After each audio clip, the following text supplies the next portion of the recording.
Oh, I think it's great. The only thing that'll make me miss it if I die before we go. A friend of mine was going with me. He wanted to go because I was going. He'd been in the Navy 21 years. He had medals up to here, and he just died. And that broke me up when he died because he was a good friend.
Every one of the Guardians for being here, and those volunteers that have come to support the party this morning. And we always appreciate it.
We strafed the doggone four of us strafed this one field, had full of airplanes and nobody was flying.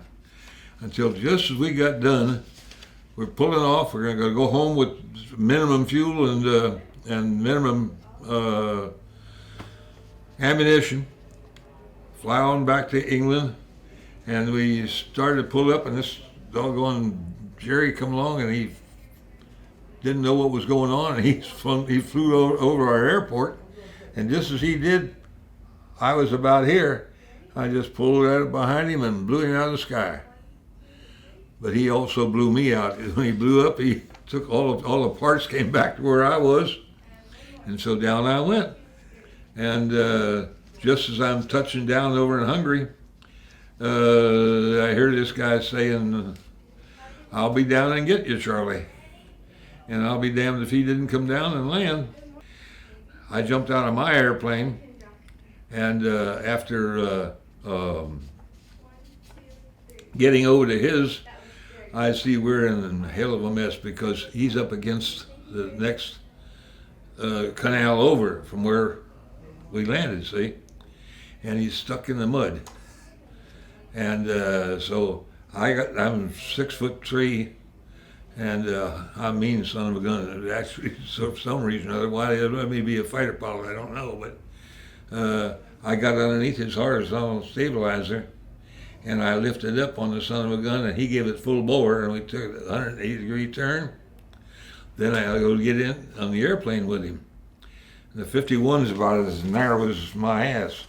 And so go get in the thing, and I can't get down in it. So I reached down to get the 45 that I carried on my left side, and I pulled it out, and I got it about here, right where his head was. And he just, hell, you want to get rid of that? So I threw it overboard and got down behind him as he took off. And so now we got 2 of us airborne. 4 airplanes took off. 2 of us, one of us lost his airplane. They went down to strafe my airplane, got rid of it. And we headed on back to England, and got back over there and landed, and everything was just Jim Dandy, except that we had 1 airplane short, and we were out of fuel. Once again, if you're with the honor group, please remain in your seats until we get your wheelchairs and stuff ready. We'll help you, can better assist you out there. Go out and enjoy your day. Have a wonderful time here in D.C. For those of you that are going to be here for the day, got a lot going on in one day. Come back and see us again soon. What do we do? 7? 7-ish.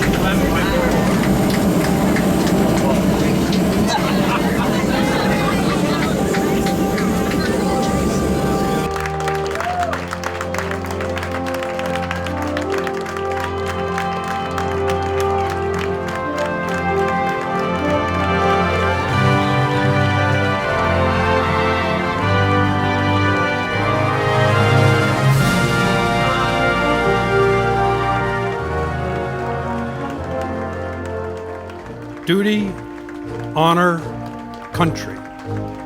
A code of conduct and chivalry of those who guard this beloved land. An ideal so noble that it arouses a sense of pride and yet humility. An expression of the ethics of the American man at arms.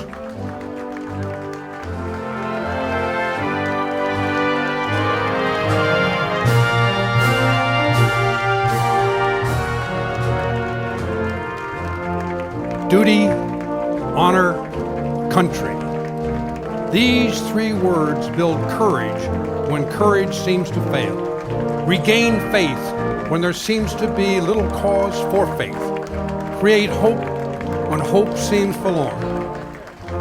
The American man at arms, above all other people, prays for peace, for he must suffer and bear the deepest wounds and scars of war.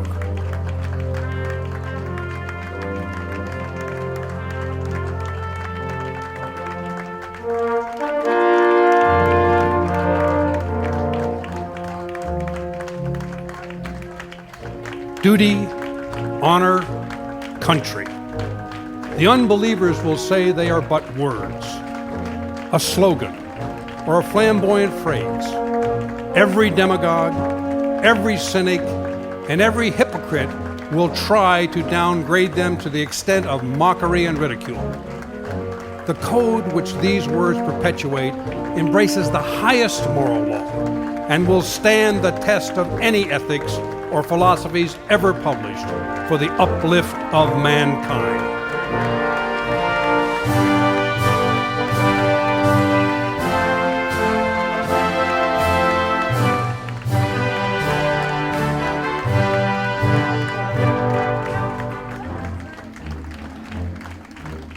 Around 1,000 campfires, on 100 battlefields, listening for the witching melody of faint bugles blowing reveille, far-off drums beating the long roll.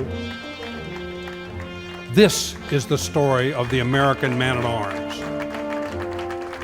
His name and fame are the birthright of every American citizen.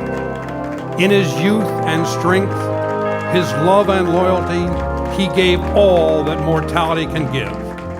He has never failed us. Were he to do so, a million ghosts in olive drab, in brown khaki, in blue and gray would rise from their white crosses, thundering those magic words: duty, honor, country.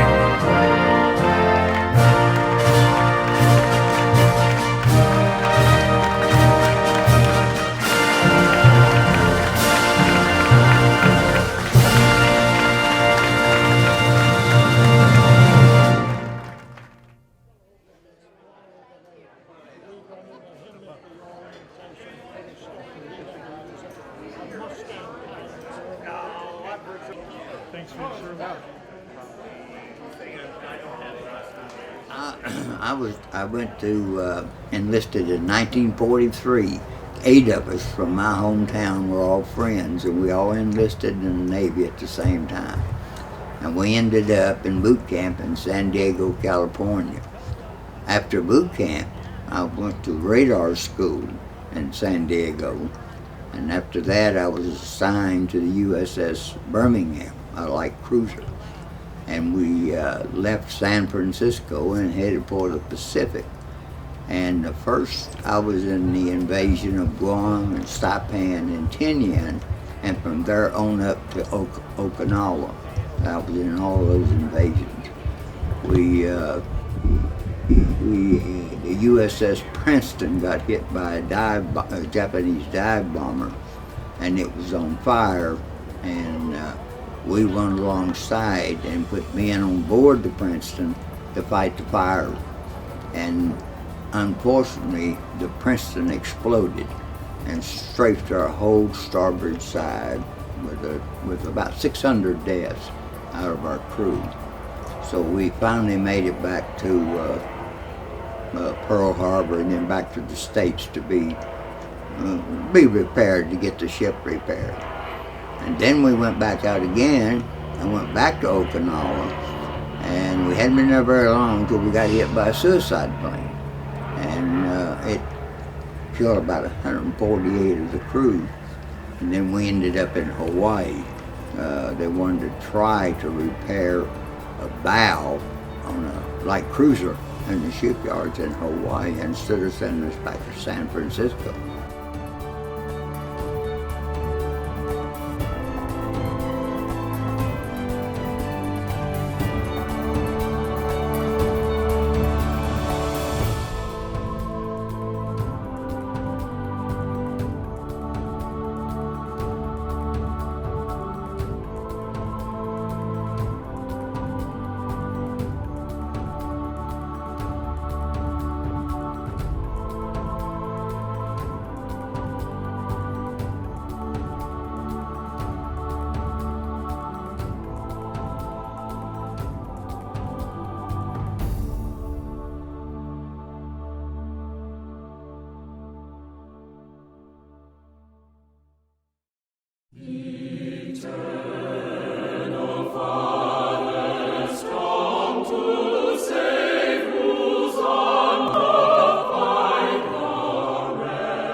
Ladies and gentlemen, may I have your attention, please?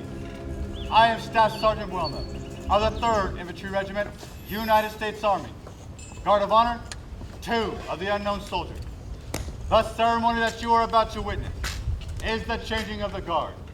In keeping with the dignity of this ceremony, it is requested that everyone remain silent and standing. Thank you.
and gentlemen, may I have your attention, please?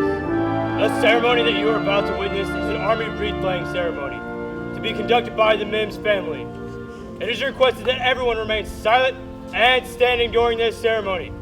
All military personnel in uniform will render the hand salute, and it is appropriate for all others to place their right hand over their heart upon the command of present arms. Thank you.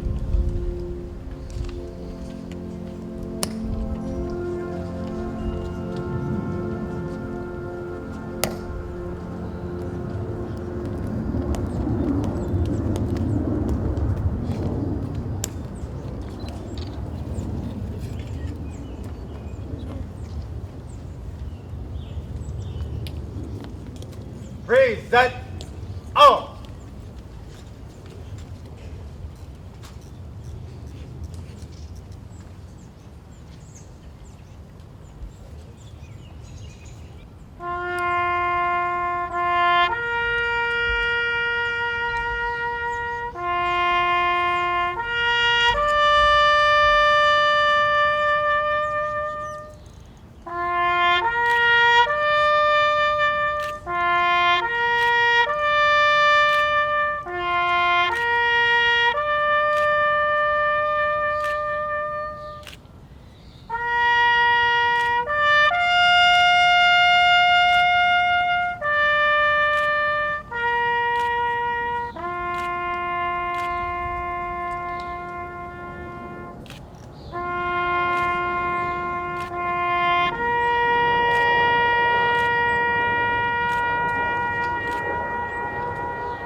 Order.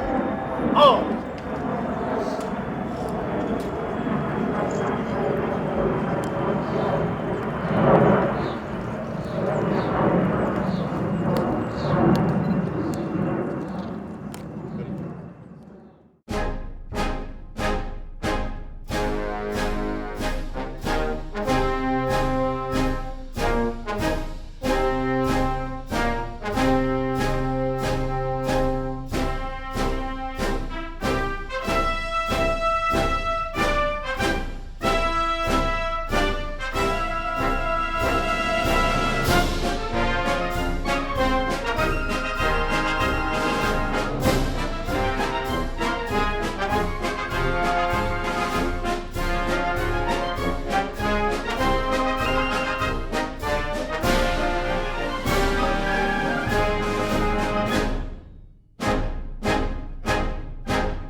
I'm William Young, William M. Young. I was in the infantry. I was with the 66th Division. We were sunk in the channel, lost 800 men on Christmas Eve. Later went to the Rainbow Division, but MacArthur's old division, right? Well, I was with the FBI, and I thought, well, I better get. So I went. I resigned, went back home, and I was in Washington, and I volunteered. I knew the fellow that handled all the service people, so he got me in, and I went in March of '43.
It's a long, long pole with our hatches full, braving the wind, braving the sea, fighting the treacherous foe. Heave-ho, my lads, heave-ho, let the sea roll high or low.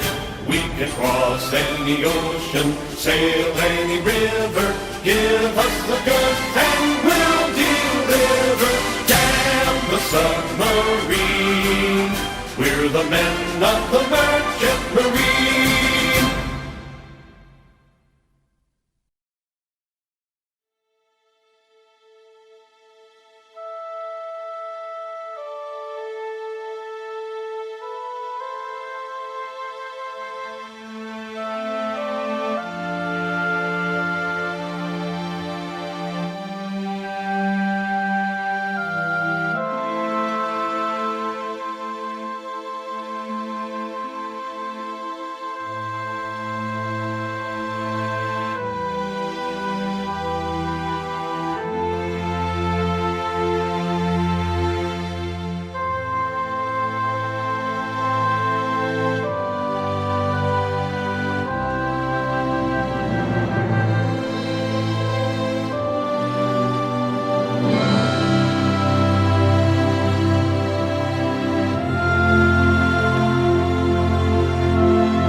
Well, I enlisted in Doniphan, Missouri, September the 11th, 1941.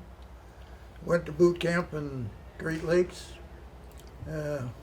Volunteered for submarine duty. Went to the New London, Connecticut. Went through training there. And I got submarine diesel school. And then they transferred me to San Diego. I had to go to Hawaii. I finally got to Hawaii, and they put me on a submarine tender. And after a couple months, I told the chief, I said, you know, I didn't come out here to work on all these things. I came out here to get in and fight it. So he said, well, the Gato just came in off of her first war patrol. Looks like a pretty good ship. So he got me aboard there, and I spent 8 patrol runs on there. We did some reconnaissance work. We pulled into Guadalcanal to rescue some Aussie engineers. That was before they had to fight there and landed, so that they knew how deep the water was and all that stuff. And we ended up taking 51 people aboard. There was some nuns. I think there was 28 babies, 4 or 5 mothers. And the captain said, we'll take them all aboard. So the crew got quite attached to most of the little kids, you know. One little baby did nothing but sleep with this one guy in the forward torpedo room.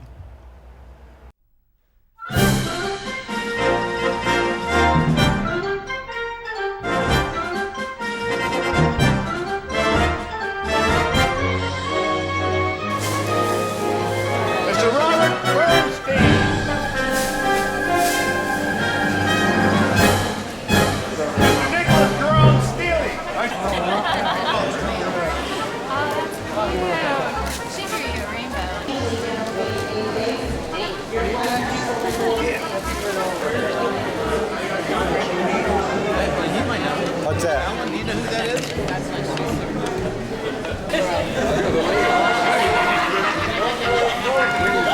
With a real good-looking mama, it's a little easier to have a real good-looking mother. I think that's good.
This was the most beautiful day you've ever seen.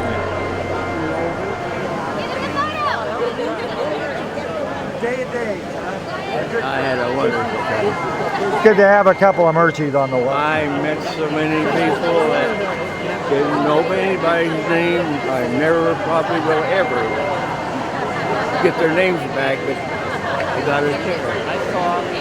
Well, Can I have your autograph? I can't help it. I like beautiful women. because he was surrounded by them all day long. Sure. I can't help it. They saw that picture. They said, "What? They wanted my autographs now." On a scale of 1 to 10, what would you say? I'm at 12. 12. Well, that's fair. Yeah. Actually, my favorite thing is just getting to share all those stories. You know, encouraging him to talk about the stuff he was passionate about. I love that. So, you know, that's what makes it unique.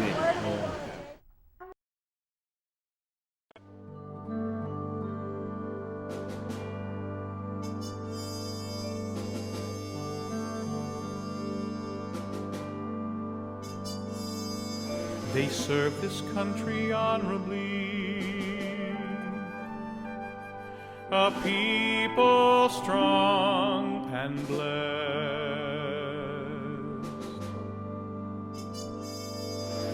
never ones to compromise. They strive to be the best.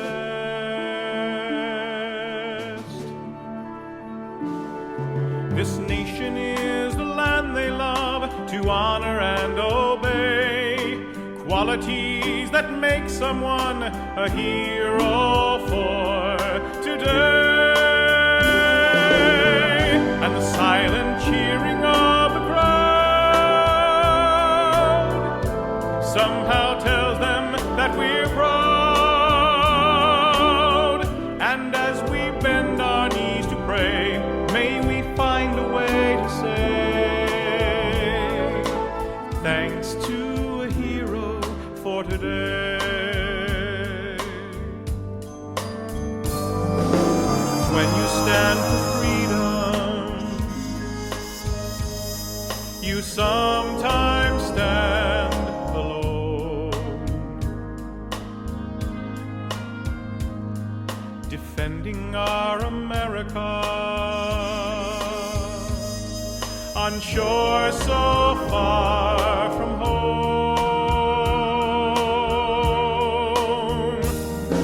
Courageous moments set in time and a flag that points the way on this lifelong journey of a hero for today. And the silent cheering of the crowd somehow tells them that we're proud. And as we bend our knees to pray, may we find a way to say thanks to a hero, thanks to a hero. And the silent cheering of the crowd somehow tells them that we're proud. And as we bend our knees to pray, may we find a way to say thanks to a hero for today. And as we bend our knees to pray, may we find a way to say thanks to a hero, a freedom-loving hero. Thanks to a hero for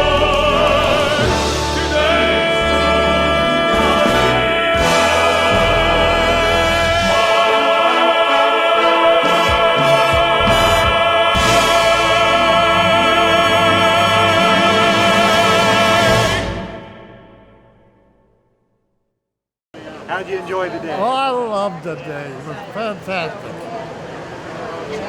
And I also love my girlfriend. Ah.